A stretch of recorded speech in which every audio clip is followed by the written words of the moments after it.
श्री राम खिलावन जी, श्री संतोष कुमार गोविंद जी, Shri Ram Khilawan Gautam ji, Virendra Kumar ji, Jiyalal Kuril जी, बसंतलाल जी, Chandrashekhar ji, master Hiralal जी, Shrimati Rekha Kuril जी, उत्तर प्रदेश सरकार में मेरे वरिष्ठ सहयोगी डॉक्टर महेंद्र सिंह जी, लोकप्रिय विधायक श्री सुरेश तिवारी जी, महापौर श्रीमती संयुक्ता भाटिया जी, अल्पसंख्यक आयोग के अध्यक्ष के यहाँ के सदस्य सरदार परमेंद्र सिंह जी, संत रविदास सेवा समिति से जुड़े हुए सभी पदाधिकारीगण, हमारे प्रशासनिक अधिकारीगण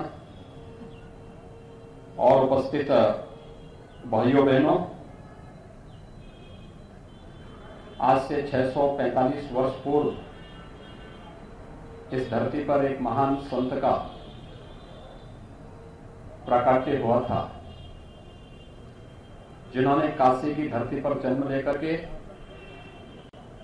भारत की सनातन धर्म की परंपरा को एक नई ऊंचाइयां दी हैं। वो महान संत थे संत रविदास जी। आज उनकी पावन जयंती है।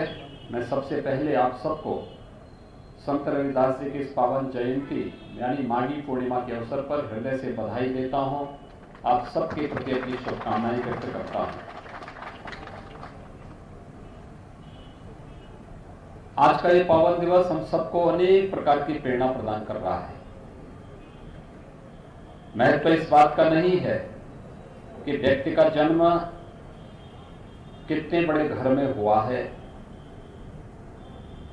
अटल जी ने जो एक बात कही थी, आदमी न छोटा होता है न बड़ा होता है, आदमी न ऊंचा होता है न नीचा होता है, आदमी तो सिर्फ आदमी होता है और आदमी सिर्फ आदमी होता है। यह भाव आज हम सब इस रूप में देख रहे हैं कि व्यक्ति अपने कर्मों के माध्यम से कैसे महानता हासिल करता है और कैसे लोक पूज्य हो सकता है। संत रविदास जी महाराज का जीवन चरित्र हम सबको इस बारे में निरंतर प्रेरणा प्रदान करता है। मैं जब भी काशी जाता हूं तो मुझे संत रविदास जी के मंदिर में जाने का अवसर प्राप्त होता है। हम लोग वहां पे संत रविदास जी के पावन जो जन्मस्थली है वहां पर सुंदरीकरण के एक बहुत बड़े कार्य को आगे बढ़ाने का शुभ अवसर प्राप्त हुआ है। इस कार्य को हम वहां पे कर रहे हैं।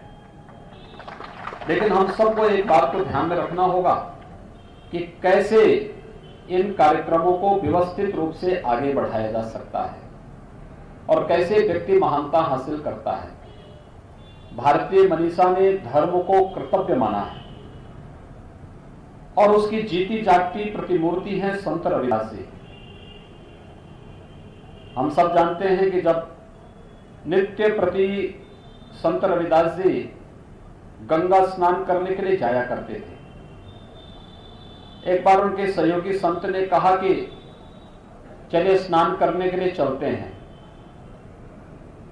तो संत रविदास जी ने उससे कहा कि भाई देखो, मुझे आज समय नहीं क्योंकि मेरे पास ज्यादा काम आ गया है और अच्छा होगा कि तुम गंगा स्नान कर लो और मेरी तरफ से एक आना ये गंगा मैया को चढ़ा देना। वह व्यक्ति जो सहयोगी संत था वह गंगा स्नान करने के लिए गया।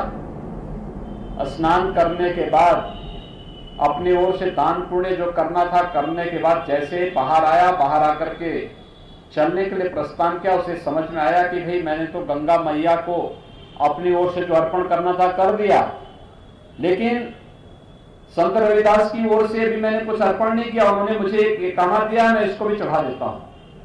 और जैसे संत रविदास जी के नाम पर उन्होंने गंगा मैया को आना चढ़ाया तो पता लगा कि एक हाथ स्वयं बाहर की ओर आता है और संत रविदास जी के द्वारा दिए गए उस दक्षिणा को स्वयं अपने हाथ से ग्रहण करता है। उन्हें आश्चर्य होता है। वे संत रविदास जी के पास आके पूछते हैं कि भाई आखिर ऐसा क्या था कि मैंने भी दान किया, लेकिन उसको तो गंगा जी में वैसे चला गया, बह गया, लेकिन जो दान आपने दिया था वो दान गंगा मैया ने स्वयं अपने हाथों से ग्रहण किया है। तो उस समय तब संत रविदास जी ने इस बात को कहा था कि मन चंगा तो कठौती में गंगा। साधना अंतःकरण के भाव होते हैं इसमें। अगर हम अंतःकरण से शुद्ध हैं तो साधना का प्रतिफल भी उसी रूप में हमें प्राप्त होगा। अगर अंतःकरण से कलुषित हैं और बाहरी रूप से हम लोग दिखावा कर रहे हैं तो कभी भी हमें साधना का फल प्राप्त नहीं हो सकता है। याद रखना, पूरे जीवन पर्यंत एक एनिमेटेड ऑडियो विजुअल प्रेजेंटेशन प्रस्तुत किया।